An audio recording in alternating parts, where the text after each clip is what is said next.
কালি আছে 1 তাৰিখ মাৰ্চত এটা নটিফিকেশ্যন ওলালে আপোনাৰ নাম নাই এটা কি ক'ব নাই যেতিয়া অসমত ৰাজ্যসভা নিৰ্বাচন হয় মোৰ নামটো আহিবই চৰ্চাত কাৰণ মই কেতিয়াবা ৰাজ্যসভাত আছিলোঁ 6 বছৰৰ কাৰণে স্বাভাৱিক কোনোবা ওলাই দিছে মই নাজানো এইটো আৰু যিহেতু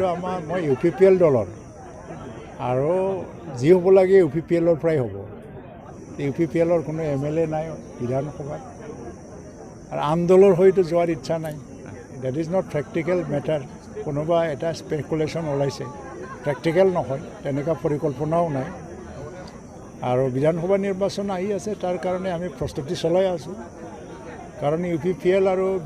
BJPৰ যিটো এলায়েন্স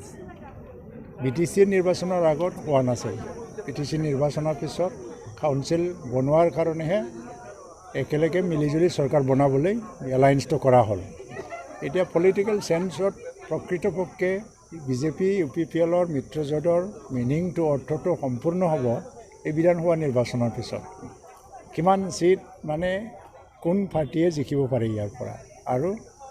চৰকাৰ একেলগে যেতিয়া বনোৱা হ'ব তেতিয়া মিত্ৰজোঁটৰ অৰ্থটো সম্পূৰ্ণ হৈ যাব তাৰ আগত ৰাজ্যসভাৰ কথা কিবা এইটো দলীয় পৰ্যায়তো আলোচনা হোৱা নাই BJPতো আলোচনা হোৱা নাই কোনো যোগাযোগো নাই এইটো প্ৰেক্টিকেলো নহয় আৰু আন্দোলনৰ হৈ কোনোবা নিৰ্বাচনত জিকি যোৱাৰ পৰিকল্পনা মোৰ ব্যক্তিগতভাৱে নাই মই বিধানসভা নিৰ্বাচনৰ কাৰণে প্ৰস্তুতি চলাই আছোঁ বিধানসভা নিৰ্বাচনত BJPৰ লগত মিত্ৰজোঁট থাকিব নাই সেইটোতো এনেই তাত অন্তৰ্ভুক্ত হোৱাৰ পিছত যেহেতু BJP ফালৰ পৰা হৈ আছে মিত্ৰজোঁটত মানে যাবই কিন্তু চিটৰ আসনৰ বুজাবুজি এতিয়ালৈকে আলোচনা হোৱা নাই কেনেকৈ যাব কাৰণ UPPL হিচাপে BTRত এটা মেইন দল আৰু BJPয়ে UPPLৰ পিছত থাকিয়ে মানে ইলেকশ্যনটো খেলিব লাগিব তো এইকাৰণে সিংহভাগ যিটো এই সিংহভাগ UPPLে পাব লাগিব সেইবিলাক অংকটো মিলিলেহে মানে বিধানসভাটো মানে খুব ভালভাৱে আমি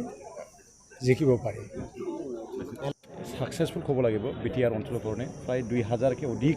লোক আজিকালি শিক্ষক হিচাপে নিযুক্তি পত্ৰ লাভ কৰিছে এটা কি ক'ব যে ইয়াৰ BTR এটা নহয় আজি মই সেইকাৰণে আহিলোঁ এইটো গভৰ্ণমেণ্ট প্ৰগ্ৰাম আছিল আৰু মই ব্যক্তিগতভাৱে গভৰ্ণমেণ্টৰ বাহিৰত থকা মানুহ এই অনুষ্ঠানত থকাৰ কোনো প্ৰয়োজন নাছিল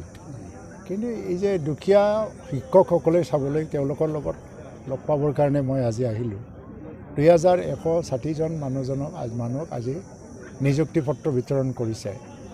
তেওঁলোকৰ মুখত আজি কিছু হ'লেও হাঁহি দেখিছোঁ আৰু ইয়াৰ মাজতে দেখিলোঁ যে প্ৰায় 96 মানৰ পৰা এপইণ্টমেণ্ট পোৱা বা তাৰ আগতে এপইণ্টমেণ্ট পোৱা বহুত কেইজন টিচাৰ ৰৈ গ'ল এপইণ্টমেণ্ট পাবলৈ বাকী এতিয়া 2020 চনৰ যিটো BTR ৰেকৰ্ড মতে যিবিলাক থাকি যোৱা এইটোতো অসম চৰকাৰে দিয়া নিযুক্তি এতিয়া থাকি যোৱা শিক্ষকসকলকো নিযুক্তি দিব লাগে আৰু স্কুলবিলাক প্ৰভিন্সিয়েলাইজ কৰিব লাগে এইটো BTR চুক্তি মৰ্মে কৰিব লাগে চ' এভৰিবডি ৱান্টছ হেপিনেছ এটা কথা আছে nobody wants pain but you cannot expect rainbow without a little rain মানে বৰষুণ অলপমান নোহোৱালৈকে এই যে ৰেইনবো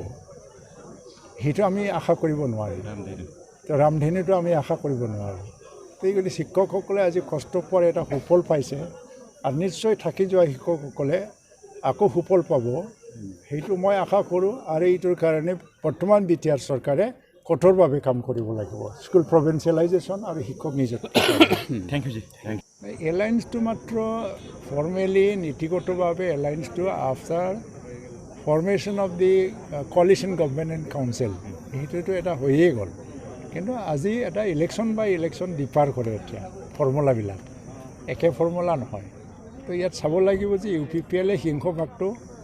পাবনে নাই তাৰ ভিতৰত এৰিথমেটিকটো মিলাব লাগিব এনেকৈ আমি কিন্তু এটা পৰ্যায়ত মিত্ৰজোঁট আছে আৰু আমাৰ ভৱিষ্যতত মিত্ৰজোঁট হিচাপে চৰকাৰ গঠন কৰাৰ